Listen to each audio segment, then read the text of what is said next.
আমাদের 14 বেসের রত্ন হাসনাত আব্দুল্লাহ আমাদের আসন্ন ত্রয়োদশ জাতীয় সংসদ নির্বাচনে বন্ধু যদি বানাতে চাও তাহলে হাসনাত আব্দুল্লাহর মতো বন্ধু বানাতে হবে। হাসনাত আব্দুল্লাহ জনসভায় তা সে বলছে যে নির্বাচন করতে হলে বর্তমান সময়ে যে তার আগের প্রার্থী ছিল সে 1,100,000,000 টাকার উপরে খরচ করছে নির্বাচন করতে, কিন্তু হাসনাত আব্দুল্লাহ টাকা নাই 1 কোটিও। হাসনাত আব্দুল্লাহ নির্বাচন করবে কেন? তখন তার বন্ধুরা বলছে তো সমস্যা নেই, আমরা বন্ধুরা আছি, আমরা বন্ধুরা তো সবকিছু করবো। আর বন্ধু সেটা করলো, বন্ধুরা তাদের নিজস্ব তাহবিল থেকে যেভাবেই হোক 14 লক্ষ টাকা দিছে হাসনাত আব্দুল্লাহকে নির্বাচন চালানোর জন্য, নির্বাচন করার জন্য, এবং বন্ধুরা সাপোর্ট যা দেয়, ঠিক আছে, বন্ধুরা সব কিছু পাশে থাকে।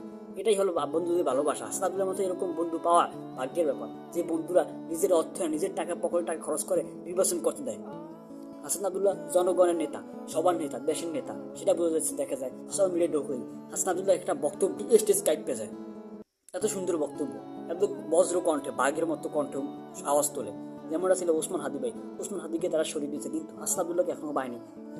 হাসনাত আব্দুল্লাহ আমরা চাই যে একজন নেতা হোক, একজন এমপি হোক, একজন মন্ত্রী হোক, দেশকে চালাক, দেশকে যত সব দুর্নীতি আছে সেগুলো বন্ধ করুক, এটাই আমরা চাই।